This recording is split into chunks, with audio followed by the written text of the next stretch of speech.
they recruited some of the students to join the choir for our chapel when it opened in September of 1958, I believe.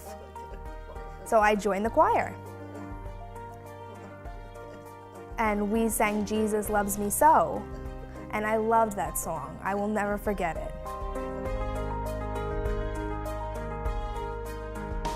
Mill Neck has had a rich history over decades.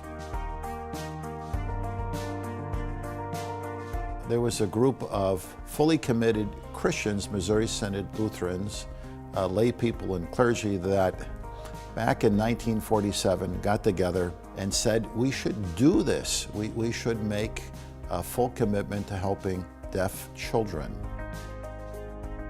They actually mortgaged their homes to buy this beautiful 87-acre estate.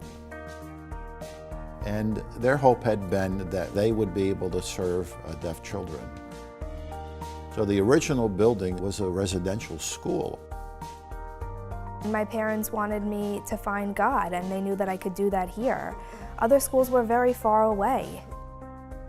When my mom found this school and found out that, they had a religious Lutheran portion of the education, we knew right away that this school was just wonderful.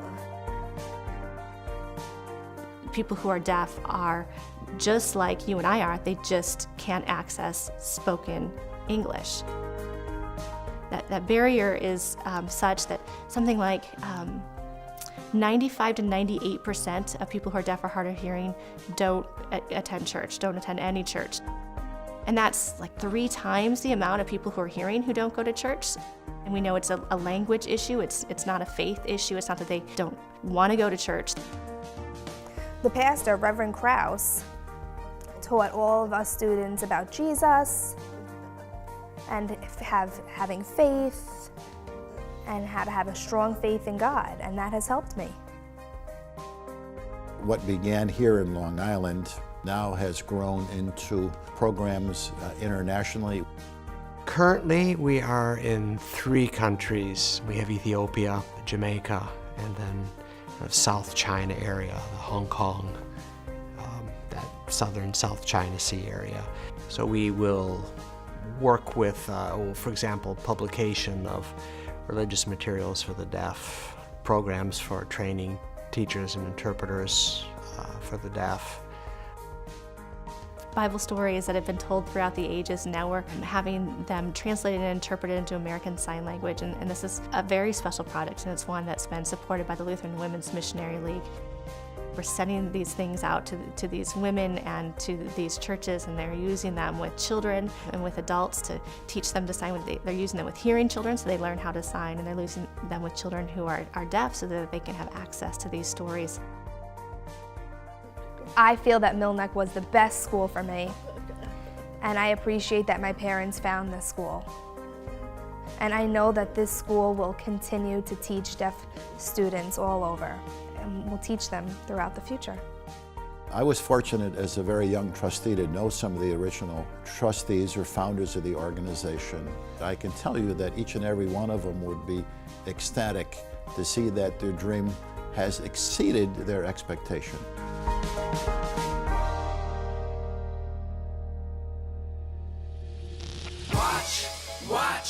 Watch his hands. They could dance, they could sing, they could dance, they could watch his hands. We've established a neat relationship with a group in Detroit, Michigan called DPAN, which is the Deaf Professional Arts Network. Really group of talented deaf people who produce music videos and make music accessible to deaf. Watch his hands. They can dance, they can sing, they can dance, they can watch his hands. People say deaf music doesn't make any sense, but really for our children, it's really, we've been able to demonstrate that it helps with fluency of sign and reading.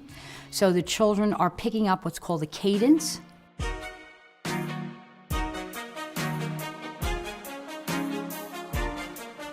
Mill Neck has been lucky enough to run some programs that are unique. One, obviously, is our literacy program. The other one is our auditory oral program, and as well our special needs classes. I ate speech, I needed, complained, but then I realized that in the past, now that I have a good voice, I'm able to communicate with the world. To the other students, I didn't have the opportunity that no one was going to help me, no speech was provided, counseling, nothing. They hear everything I need is here. The national average for deaf children in literacy, they leave a school for the deaf reading about 4th or 5th grade level. So we said that wasn't acceptable. We tried to figure out a way to make sure that we could raise that bar. And when doing some research, we really felt that the literacy collaborative would work. Also, I think unique for us is both the music program and our vocational program. All the tours I've been to, MSD and him to nothing to do with music. They had a show for music, nothing. So I think Milneck would be the first tour that I've done something with music. If I was not here, I would not be on any music videos or anything.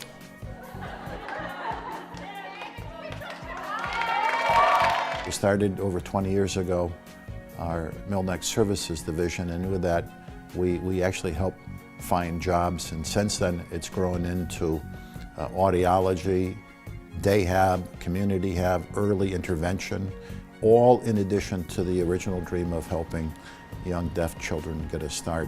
Hi there, how are you?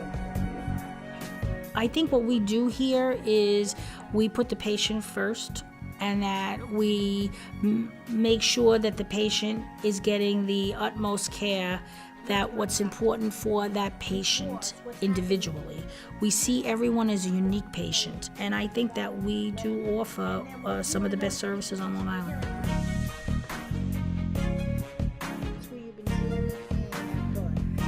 To be able to expose them to lifestyles outside in the community and what it looks like out in the real world. Often they don't see much and they don't see everything that we see. So the goal is for them to have the exposure and also to learn how to be independent. So this way they can grow as individuals. Some of them I've noticed are, as the first day they were very shy and they were very quiet. And now you can see how much they've opened up and are socializing and see all these different fun things to do. So the real goal is exposure.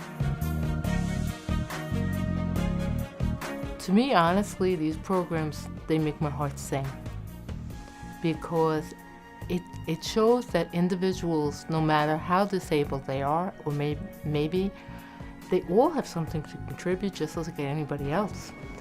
And they're all valuable members of society.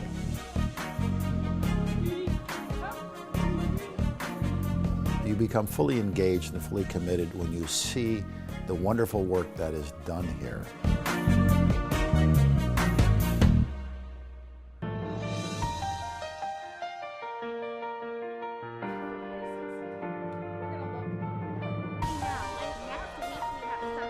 As a person with a disability myself, I can attest to the fact that sometimes our world can be a little bit of a harsh place for people with disabilities. And where they can find a venue that is open and fully accessible, and where they're just treated just like a regular person, you know, it's a good thing.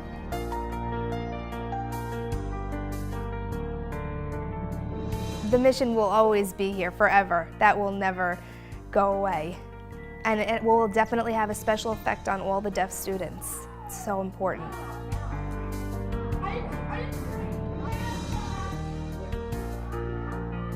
Milneck, you know, it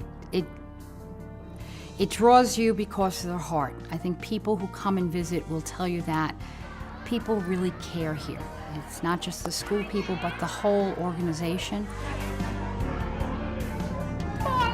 We really do care about what's happening to these children, how we can do better every single day. Things change. We want to be on the cusp.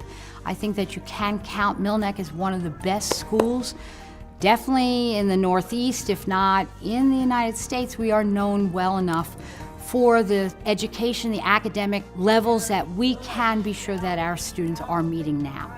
And that's something very positive to be said about any school, but I'm very proud to say it's about Millneck. I think that every student who doesn't have the opportunity to come here and get the education here, because me, I've learned a lot. Language, exposure, everything came from here. So I should want to thank Katie and former people who kept these schools open for a long time. It's just a good tool to be in.